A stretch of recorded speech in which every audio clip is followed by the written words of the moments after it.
Bed பாட்டில்ஸ்ல குடி தண்ணீர் வச்சிடலாம் என்ற கோபம் வந்தால் தண்ணி பள்ளி கொண்டிருக்கிறதுக்கு வாய்ப்பு இருக்கிறது. தமிழர்ல கூட வீழ்ச்சி அடிக்கலாம்.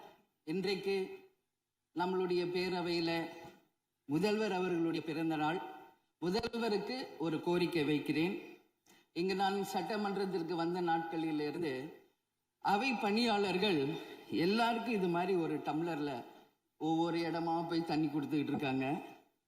இன்னைக்கு நம்ம ரொம்ப அட்வான்ஸ்டா போயிட்டு இருக்கோம். இன்னும் ஸ்டில் அந்த ஓல்டு மாதிரி போயிட்டு இருக்கு. இல்ல ஒரே ஒரு விஷயம் அடுத்ததுங்க, இது மாதிரி கொடுக்கறது ஒன்லி கிளீன்லினஸ் ஒன்று. அவை பணியாளர்களுக்கு நிறைய வேலை இருக்கு. ஒவ்வொரு டேபிளும் அவங்க தவழ்ந்து கொடுக்கறது நமக்கே பார்க்கறதுக்கு ஒரு மாதிரி இருக்கு. ஸோ சிஎம்க்கு ஒரு ரெக்வெஸ்ட், பெட் பாட்டில்ஸ்ல ஒவ்வொரு டேபிள்லையுமே பாட்டில்ஸ் நீங்க குடி தண்ணீர் வச்சிடலாம். குடிச்சிட்டு அவங்கவுங்க இடத்துல அவங்கவுங்க வச்சிட போறாங்க. இதனால கவர்மெண்ட்டுக்கு எக்ஸ்ட்ரா செலவும் ஒன்றும் வரப்போறது இல்லை. அவங்கவுங்க இடத்துல வச்சிடலாம் அப்படின்ற என் கருத்தை நான் சொல்றேன். ஏன்னா இது டம்ளர்ல கொடுக்கறதும் அது மறுபடியும் கேட்கறதும் அவங்க வருவதும் அவங்களுக்கு நிறைய பணிகள்.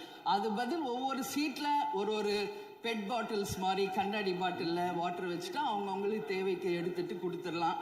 ஸோ இது பிறந்த நாள்ல முதலமைச்சருக்கு ஒரு கோரிக்கை வைக்கிறேன். அதுக்கு நாம நெகிழியில வேண்டாம், பிளாஸ்டிக் பாட்டில்ஸ் நம்ம அலோவ் பண்ண வேண்டாம், கண்ணாடி பாட்டில்ல நம்ம வைக்கலாம். உறுப்பினர் மாண்புமிகு பேரவைத் தலைவர் அவர்களே, அந்நியார் அவர்கள் ஒரு நல்ல கருத்தை இங்கே சொல்லியிருக்கிறார்கள். அந்த கருத்து ஏற்புடையது அல்ல என்பதை நான் தெரிவித்துக் கொள்ள கடமைப்பட்டிருக்கிறேன்.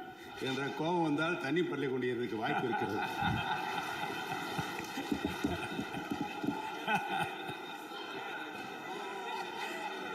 உறுப்பினர் பேசலாம்.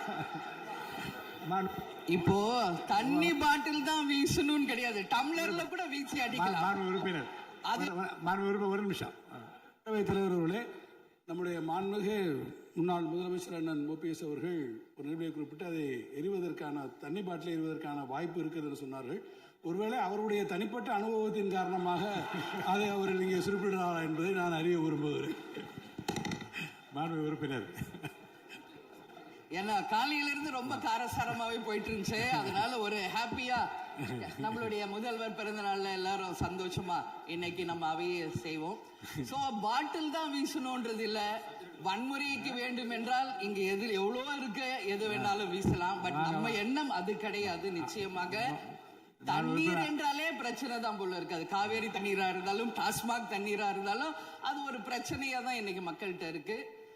உறுதியாக காவேரியிலும் சரி மேகதாதுலும் தமிழ்நாடு சட்டமன்ற உறுப்பினர் மட்டும் இல்ல, யாரும் அதற்காக விட்டு கொடுக்க போவதில்லை என்பது உறுதி. இன்னைக்கு நம்ம முதல்வர் அவரும் புதிதாக முதல்வராக இருக்கிறார். கர்நாடகா முதல்வரும் முதல் முறை முதல்வராக வந்திருக்கிறார். கேரள முதல்வரும் முதல் முறை முதல்வராக வந்திருக்கிறார்கள். சோ 3 முதலமைச்சர்களும் ஒன்று நட்பு ரீதியாக பேசி இந்த பிரச்சனைக்கு தீர்வு காணலாம். அப்படி இல்லை என்றால் அவங்க சொல்றது கேட்கலன்னா பக்காவா நம்ம சட்ட ரீதியாக ரொம்ப ரொம்ப பழமையான ஒரு விஷயத்தை அன்னைக்கு நான் சொன்ன மாதிரி பேசிக்கிட்டே தான் இருக்கிறோம். இது முழுமையாக தீர்வு அடைய வேண்டும்ன்றதா எல்லாருடைய கருத்து. இன்னைக்கு நம்மளுக்குள்ள வாதங்கள் பிரதிவாதங்கள் டிஸ்கஷன்ஸ் இங்கு வந்தாலும் இது நிரந்தரமாக தீர்க்கப்பட வேண்டும் என்பதில் யாருக்கும் மாற்று கருத்து இல்லை.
ஒரு பெண்ணா அந்த பெண்களை பார்க்கும்போது என்னால் அதை ஏற்றுக்கொள்ள முடியலை. அதனாலதான் சபையில் அதை நான் பேசுகிறேன்.